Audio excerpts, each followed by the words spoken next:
Beberapa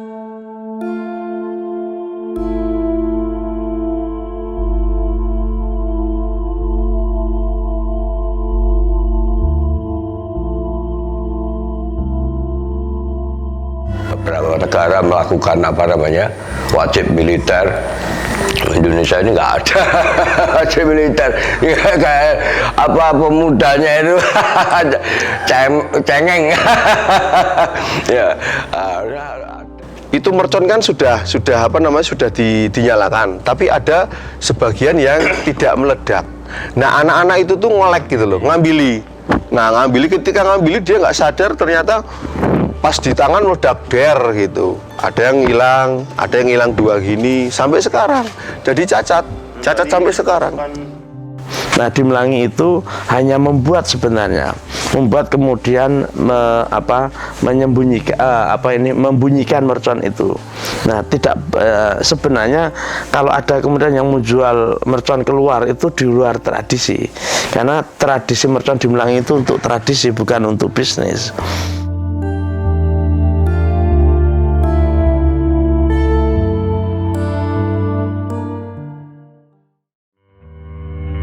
Melangi, kampung santri yang lekat dengan beragam tradisi.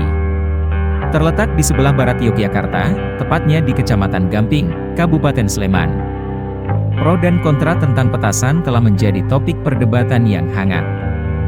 Para pendukung tradisi petasan berpendapat bahwa petasan adalah bagian dari tradisi dan kebudayaan. Di sisi lain, ada yang berpendapat bahwa petasan yang ada di Kampung Melangi bisa merusak lingkungan, karena bahan kimia yang digunakan untuk membuat petasan. Mari kita kupas secara tuntas, sejarah tentang tradisi yang ada di kampung santri ini. Sejarah berdirinya Melangi itu diawali di tahun 1750-an. Itu di peristiwa Perjanjian Giyanti, pecahnya Mataram menjadi 2 di Kasultanan di Yogyakarta dan Kasunanan di Surakarta.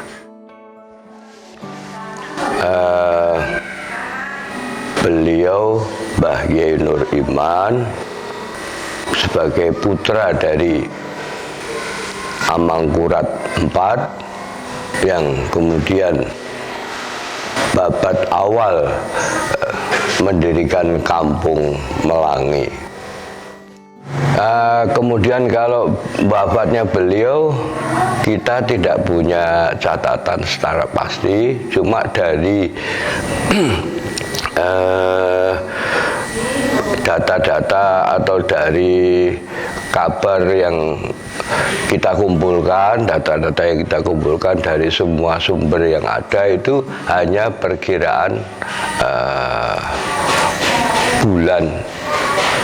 Itu ditandai dengan dimulai diperingatinya wafat beliau itu di bulan Muharram atau di bulan Suro. Itu diadakan haul di sini untuk memperingati wafat beliau. Itu di tanggal 14 malam 15 Muharram. Dan itu untuk di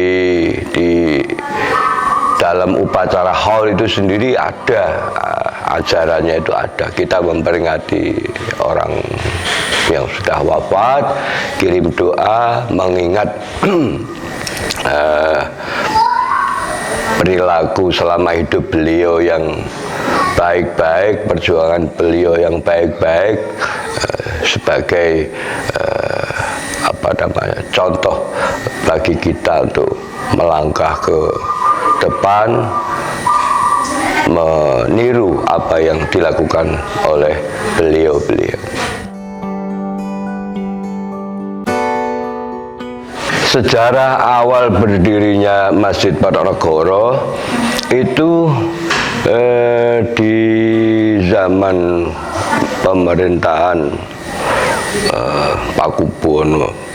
Hamengkubuwono pertama di Yogyakarta itu Karena ini Mataram Islam ya tentunya juga bersamaan dengan ketika tadi kita sampaikan di situ ada perjanjian Giandi, kemudian mendirikan kerajaan kembali di Kesultanan Yogyakarta di itu yang kita lihat sekarang itu. Nah, di situ mendirikan Mataram Islam itu di samping mendirikan keraton juga mendirikan masjid, ada masjid besar, masjid di samping keraton itu.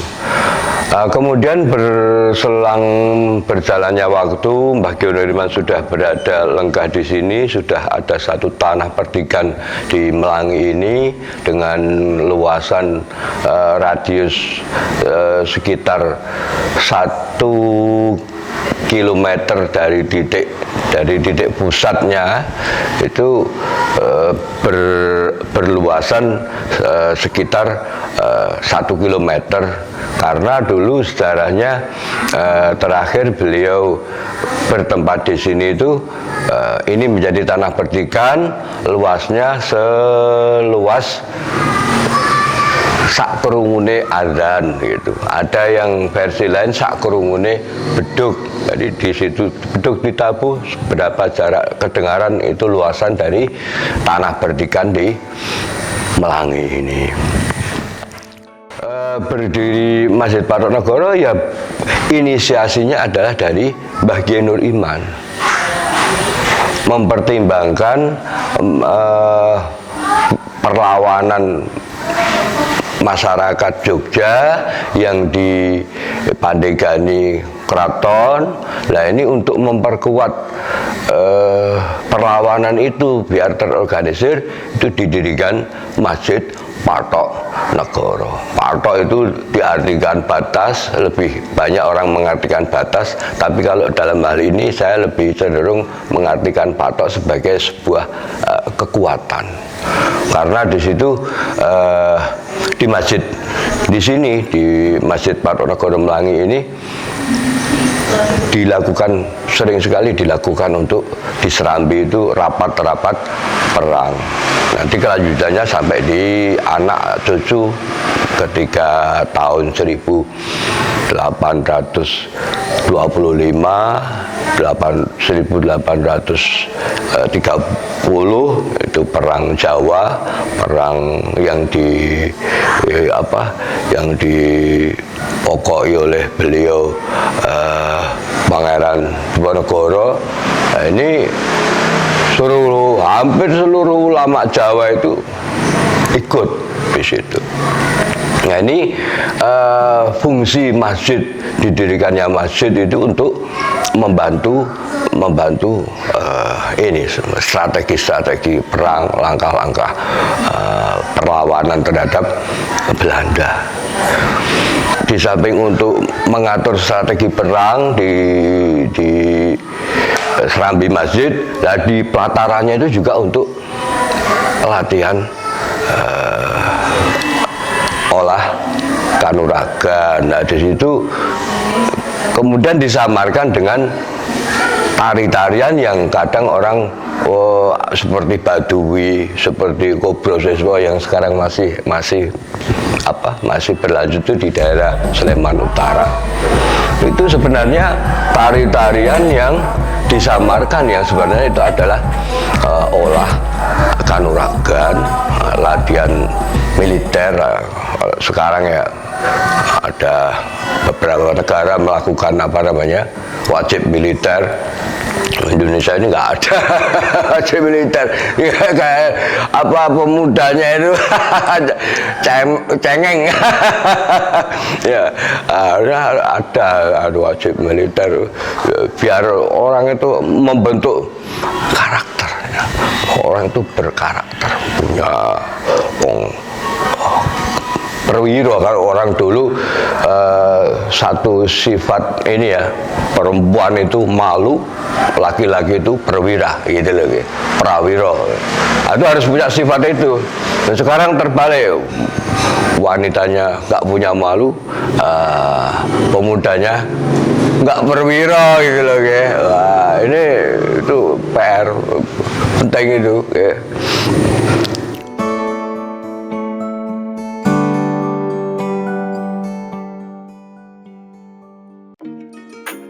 Kampung Melangi sendiri mempunyai banyak tradisi. Salah satunya adalah sholawat ngelik saat bulan Ramadan. Oke. Jadi kegiatan Ramadan di Melangi itu cukup istimewa karena bulan istimewa ya, Sayyidus Suhur.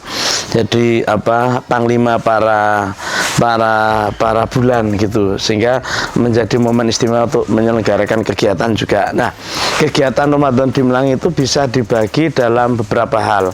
Pertama, kegiatan yang diselenggarakan oleh masyarakat di masjid, dan diikuti juga oleh masyarakat dan anak pondok. Kemudian kegiatan yang diselenggarakan oleh pondok pesantren yang audiennya itu santri yang ada di Pondok Melangi. Kemudian ada kegiatan yang diselenggarakan di rumah warga atau pondok pesantren yang kegiatan yang audiennya atau pesertanya itu adalah masyarakat Melangi. Nah, itu bisa dipetakan seperti itu.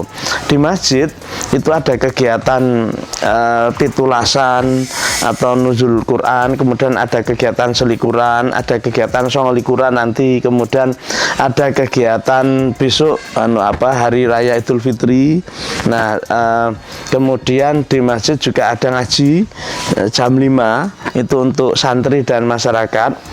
Kemudian jam 10 sampai jam 12 ngaji juga kan, bareng di masjid gitu, ada kiai yang bergantian di jam 5 itu ada 5 juga pengampu.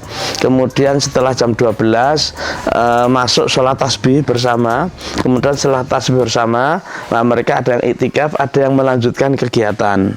Nah, yang melanjutkan kegiatan ini ada yang tadarus, ada yang istighosah di pesantren atau di rumah warga. Nah, ini biasanya diikuti oleh pemuda Melangi. Sedangkan yang diselenggarakan di pondok pesantren itu biasanya pondok pesantren punya menu khusus dan punya program khusus untuk pondok pesantren untuk bukan liburan, untuk program Ramadan ini. Misalnya sini ini ada ngaji, ada mujahadah, ada ngaji ba'da subuh. Kemudian ada ngaji ba'da taraweh, ada taraweh bersama di pondok juga.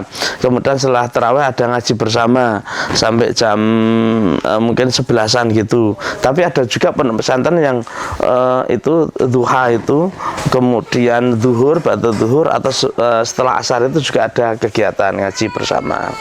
Nah, kira-kira seperti itu. Nah, kegiatan umumnya.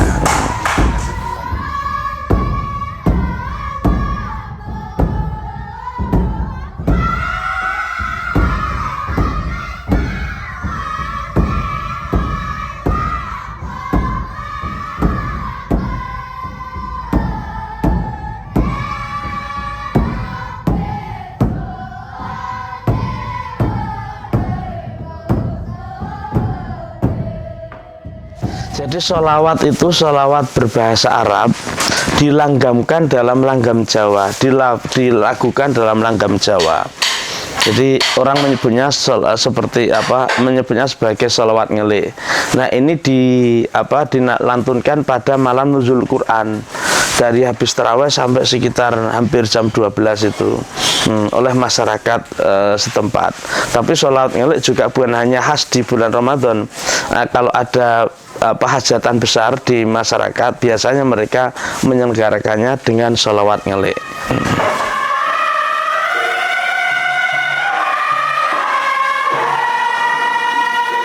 Mbah Kiai Nurman itu leluhur masyarakat Melangi. Jadi masyarakat percaya bahwa cikal bakal masyarakat Melangi itu Mbah Kiai Nurman.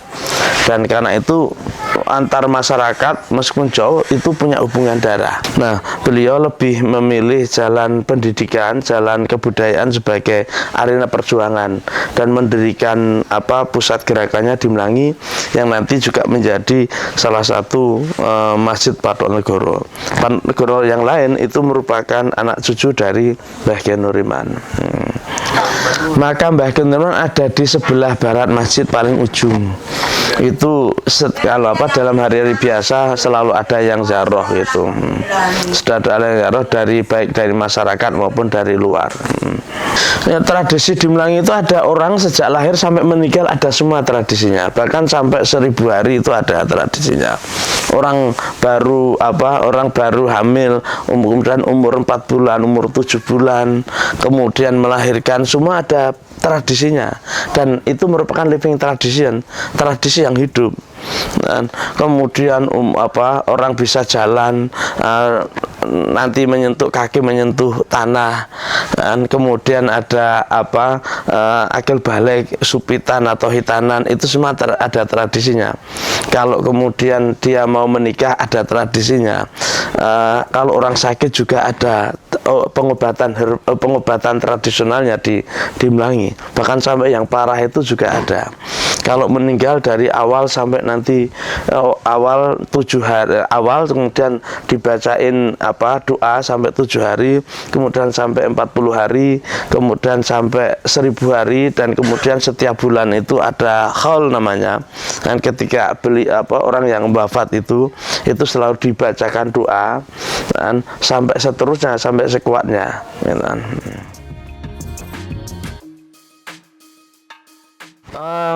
Ini gini, ada transformasi pesantren di Melangi. Jadi pra 1020-an itu kemungkinan besar itu adalah rumahan. Jadi masyarakat Melangi itu membuka rumahnya untuk orang ngaji gitu, orang ngaji. Kemudian melahirkan langgar. Dan kemudian pasca langgar baru melahirkan pesantren. Nah, itu dimulai tahun 1920-an. Tapi dipercaya sejak 1800-an mungkin ya, sejak perjanjian Giyanti, sejak dibuka oleh Mbah Kino, sudah ada tradisi ngaji di Melangi 1755. Karena Mbah Kiai sendiri itu mengarang kitab Sorof dan Nahwu dan Sorof, serta tasawuf yang merupakan salah satu mata pelajaran inti dalam tradisi pesantren. Mercon itu merupakan salah satu tradisi yang dulu hanya ada kalau ada pitulasan atau ada hajat-hajat besar. Jadi di Melangi itu tradisi mercon itu sebenarnya bukan hanya tradisi khas Melangi, tapi dalam tradisi Cina juga ada, tradisi kebudayaan juga ada. Nah, Melangi meramaikan dalam rangka menghormati dan meramaikan itu, kemudian ada tradisi mercon. Nah, di Melangi itu hanya membuat kemudian membunyikan mercon itu. Nah, tidak sebenarnya kalau ada kemudian yang menjual mercon keluar, itu di luar tradisi. Karena tradisi mercon di Melangi itu untuk tradisi, bukan untuk bisnis.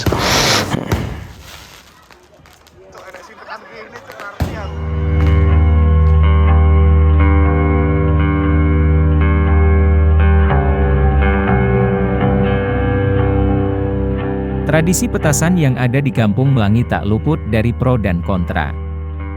Mereka melihat tradisi ini sebagai warisan yang harus dilestarikan, menghormati dan menghargai tradisi nenek moyang mereka. Sejak kapan tradisi mercon di Desa Melangi ini muncul? Kalau tepatnya kita belum tahu, karena itu kan kegiatan ini kan kegiatan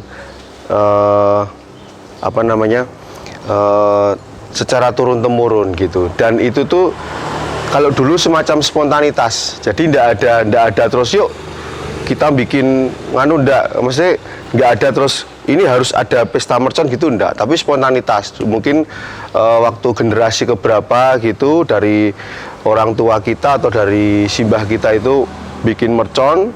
Nah, terus akhirnya diturunkan secara beberapa generasi hingga sekarang. Terus untuk banyaknya yang berpartisipasi juga makin lama makin banyak gitu. Kalau umurnya itu biasanya umur dari anak kecil ya, dari umur 10 tahun, mungkin sepantaran 10 tahun sampai nanti umur SMA-an ya, SMA gitu ya. Nah, terus tapi ada juga yang sudah kakaknya mungkin, atau mungkin yang sudah bapaknya juga kadang ikut juga partisipasi gitu loh. Orang tuanya juga kadang ikut partisipasi. Jadi kalau kita bisa sebut itu semua generasi ya gitu. Tradisi mercon ini apakah dilakukan selama bulan Ramadan atau di hari biasa juga ada. Jadi gini Mas, tradisi mercon di Melangi itu biasanya di hari-hari besar. Tapi kebanyakan ketika Ramadan. Jadi kan kita ada Idul Fitri, Idul Adha. Nah, kalau Idul Adha itu nggak begitu banyak lah. Tapi kalau Idul Fitri selama bulan puasa itu full.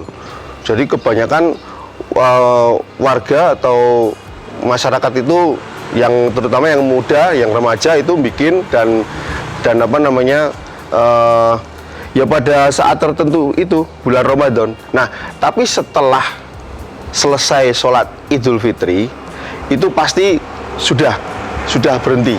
Misalnya nanti ketika setelah bulan Ramadan ada yang bunyikan mercon, itu nanti warga malah marah gitu. Malah dibilang itu tuh sudah selesai bulan Ramadan kenapa masih bunyikan mercon gitu. Itu mengganggu. Nah, seperti itu. Seremonial menyalakan mercon ya. Ada mercon di Melangi itu biasanya pada tanggal 17, malam 17 Ramadan dan malam 29 Ramadan. Nah, seperti itu. Nah, itu biasanya yang paling ramai itu malam 29 Ramadan. Sama nanti ketika mau sholat Idul Fitri. Nah, ketika mau sholat Idul Fitri itu sudah itu pada nyalain semua itu. Nah, gitu. Korban itu tuh gini, anak-anak biasanya anak-anak yang secara itu mercon kan sudah dinyalakan, tapi ada sebagian yang tidak meledak. Nah, anak-anak itu tuh ngolek gitu loh, ngambili. Nah, ketika ngambili dia nggak sadar ternyata pas di tangan meledak der gitu. Ada yang hilang 2 gini sampai sekarang. Jadi cacat sampai sekarang.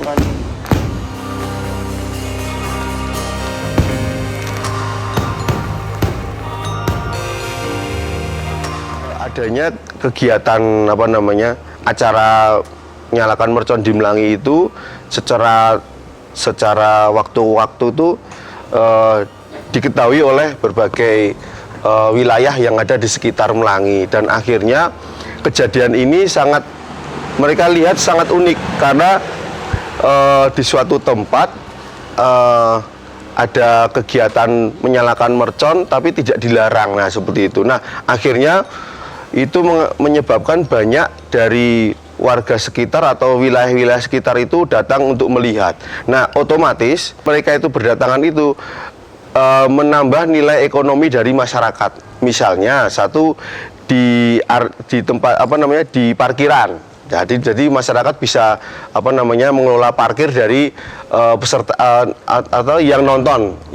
Nah, yang kedua kayak warung-warung juga buka dan rame gitu. Nah, nilai positifnya atau nilai plusnya di dalam masyarakat itu saat ini hanya itu gitu. Jadi Mas, peningkatan perekonomian masyarakat gitu. Tanggapan warga lokal terkait tradisi mercon, yang jelas ada pro dan kontra. Jadi dalam perjalanannya ternyata mercon ini tidak hanya dibuat seukuran kecil seperti yang dulu dibuat, tapi makin lama mereka makin berlomba-lomba untuk membuat yang lebih besar lagi, dan daya ledaknya juga lebih besar. Nah, kayak gitu. Nah, akibatnya dari arena atau area yang dibuat untuk menyalakan mercon ini, rumah-rumah itu ada beberapa yang terganggu gitu. Mungkin karena gentengnya gitu, atau mungkin kacanya pernah ada yang pecah gitu. Terus ada juga kan di sini kan juga ada mungkin yang warga yang sudah tua yang manula gitu, yang udah tua. Jadi itu juga terganggu. Tapi karena antusias dari masyarakat itu begitu besar, nah sehingga kadang beberapa dari warga yang terganggu itu malah dia ngalah. Jadi ketika ada acara itu, seremonial itu, biasanya kan kalau dulu di depan masjid persis ya, di tempat kerumunan padat penduduk ya. Jadi mereka malah ngungsi dulu. Ngungsi di tempat saudaranya dulu atau ngungsi di tempat tetangganya dulu. Nah, setelah nanti selesai acara mercon baru dia pulang lagi ke rumah, seperti itu. Mungkin selama ini belum diatur, tapi kami dari pemerintah itu sudah mulai untuk menuju ke sana pengaturan, karena terkait juga dengan perundangan yang ada di Indonesia tahun 2017 tentang permasalahan bahan peledak dan petasan ya gitu, bubuk mesiu, petasan dan bahan peledak itu, sehingga kita merasa bahwa acara ini tuh harus diatur. Nah, kami sudah mengawali, mungkin di tahun depan kita akan mempertemukan antara pemerintah, terus dari pihak kepolisian, terus masyarakat dan tokoh-tokoh masyarakat, sama nanti yang biasanya pemuda yang biasanya buat mercon itu, atau mungkin yang dia yang menjadi panitia untuk acara ini, untuk duduk bersama membuat aturan-aturan sehingga nanti beberapa pihak ini tidak ada yang terganggu untuk acara ini. Nah, seperti itu. Menurut tanggapan saya, selama ini masih bisa di apa namanya, di arrange ya, masih bisa diatur dengan kemasan yang bagus, aman, terus tidak merugikan masyarakat. Saya rasa ini masih saya rasa ini harus dilestarikan. Nah, seperti itu, harus dilestarikan. Karena kita lihat di beberapa wilayah di Yogyakarta, tradisi mercon seperti ini tuh sangatlah jarang, dan bahkan kita bisa bisa menyebut bahwa mungkin Melangi aja yang ada acara seperti ini kan gitu. Kata tradisi memang tidak bisa lepas dari Melangi. Karena dari tradisilah desa Melangi bisa berdiri. Tidak hanya mengaji. Tradisi petasan di Melangi harus lestari. Kalau petasan itu, saya sendiri pertama ya, udah di usia sekarang ini ya sadar betul bahwa itu memang berbahaya. Saya sendiri juga tidak setuju. Pemikiran saya, kalau ada pengaturan yang kiranya itu sedikit atau bahkan sangat kecil resikonya, itu saya setuju. Agak susah ya, karena itu sudah dilakukan oleh masyarakat, dan itu kembali ke kearifan lokal nanti pada akhirnya. Nanti yang terlalu besar akan ditegur oleh masyarakat, dan yang terlalu banyak akan mendapatkan teguran dari masyarakat. Nah, sedang-sedang saja sebenarnya. Nah, beda lagi kalau sudah dijual di luar, itu sudah keluar dari tradisi kearifan lokal. Kalau hanya dikonsumsi di dalam, dibunyikan pada waktu tertentu seperti 17-an, selikuran, nanti songlikuran apa? Mungkin masukan untuk warga masyarakat Melangi, terutama bagi yang pemuda atau mungkin yang suka panitia acara petasan ini, mercon ini, mungkin besok kita akan membuat aturan-aturan gitu, tentang pengaturan besaran mercon yang bisa dinyalakan, besaran maksimal, terus daya ledak maksimalnya berapa, terus tempat kita tempat atau arena yang kita pilih untuk acara ini supaya tidak mengganggu warga masyarakat sekitar. Terus jumlah jarak, kita ngatur jarak juga, jarak antara yang bunyikan sama nanti yang nonton, sama nanti kita ngelis siapa saja yang berhak atau yang bisa menyalakan mercon tersebut. Nah gitu, harapan kami ini acara ini harus dilestarikan, tapi kita harus membuat aturan-aturan supaya kedepannya tidak ada yang dirugikan gitu.